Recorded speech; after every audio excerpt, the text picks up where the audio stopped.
जी, तो आज के इस जायजे में हम एक ऐसी किताब पर बात करने वाले हैं जो वाकई कमाल है। आप बीती इसमें हमारे रूहानी अकाबरीन की इस्तकामत और उनकी जिंदगी के ऐसे हैरत अंगेज वाकयात दर्ज हैं कि इंसान दंग रह जाता है।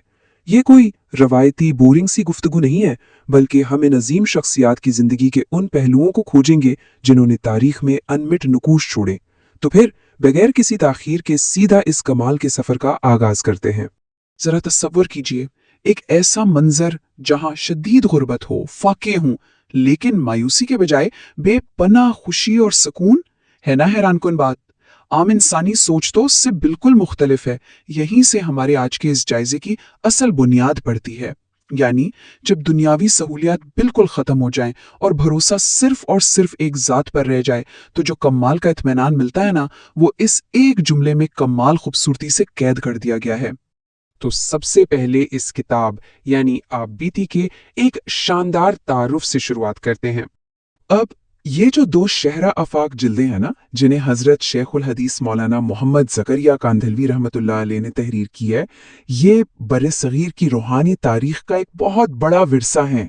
खास तौर पर इन दो जिल्दों में हजरत की अपनी जिंदगी का जिक्र है और उनके साथ साथ उस दौर के नुमाया रूहानी अकाबिरीन के अहम अहम किस्से बड़ी तफसील से बयान किए गए हैं। और यकीन मानिए, ये किस्से हमें बिल्कुल वाज़े तौर पर बताते हैं कि जो असली कामयाबी है ना, वो मादी वसाइल में नहीं, बल्कि इंसान के किरदार की पुख्तगी में है। चलिए अब अगले हिस्से की तरफ बढ़ते हैं। जुहद, तवक्कुल और कनात यानी मादी जरूरियात से बिल्कुल बेनियाज हो जाना।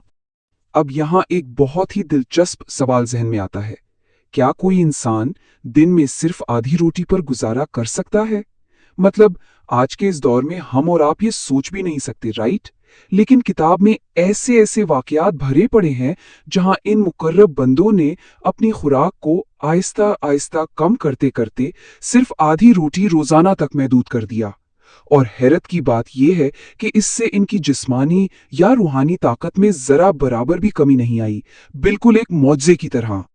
और इस दुनिया से बेनियाजी की एक और ज़बरदस्त मिसाल हाजी इमदाद अल्लाह मुहाजिर मक्की रहमतुल्लाह अलैह का वाक़या है।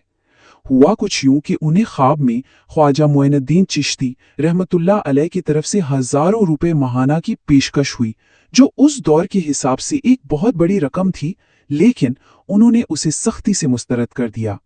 उन्होंने कहा, नहीं, मुझे सिर्फ 100 रुपए माहाना की मामूली सी रकम चाहिए, ताकि बस बुनियादी जरूरत पूरी हो जाए। क्यों? ताकि वो माल और दौलत के बोझ पर इन्हिसार करने से बच सकें। क्या बात है। और यही तवक्कुल का रंग शाह इसहाक और शाह याकूब के वाक़े में भी झलकता है। ये दोनों भाई मक्का मुकर्रमा में मुकीम थे। एक वक्त आया कि उनके पास जितनी भी रकम थी ना, वो सब खत्म हो गई, लेकिन इसके बावजूद वो दोनों बेहद हशाश बशाश नजर आए। जब किसी ने उस खुशी की वजह पूछी तो मुस्कुराकर बोले, जब तक रकम थी ना, हमारा तवक्कुल उस पर भी था, लेकिन अब हमारा तवक्कुल सिर्फ और सिर्फ खुदा की जात पर रह गया है, और असल खुशी तो इसी तवक्कुल की है। अब जरा इनके इबादत के शौक, खास तौर पर रमजान के ज़ौक़ और लगन पर नजर डालते हैं। यहाँ जरा एक लम्हे के लिए इस जहनी और रूहानी फोकस का तसव्वुर करें। एक बहरी जहाज जो समंदर की लहरों पर मुसलसल हिचकोले खा रहा हो, उस पर कितना मुश्किल होता है ना।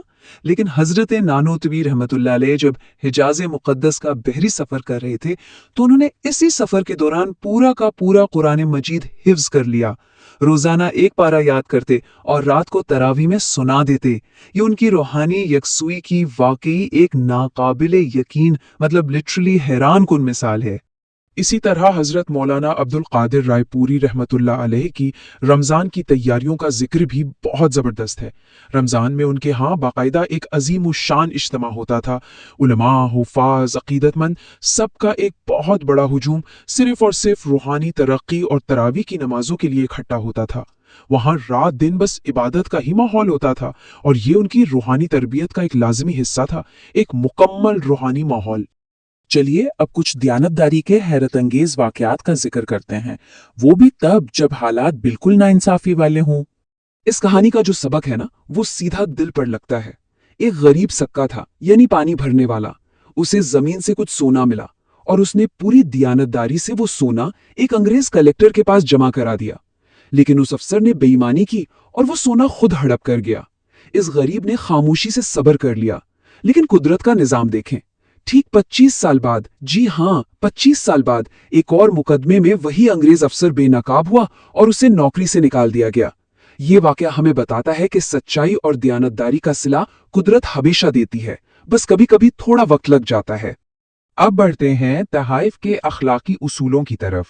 ان اکابرین کی اخلاقیات اور عزت نفس کا معیار کیا تھا؟ آج کے دور کی سوچ اور ان اکابرین کے اصولوں میں سچ میں زمین آسمان کا فرق ہے۔ آج کل تو بس یہ ہوتا ہے کہ تحفہ ملنا چاہیے، چاہے کسی بھی طرح آئے، لیکن حضرت حکیم الامت نے ایک ایسا تحفہ قبول کرنے سے بالکل صاف انکار کر دیا جو ایک ملازم کے ذریعے بڑی بے توجہی اور لاپرواہی سے بھیجا گیا تھا۔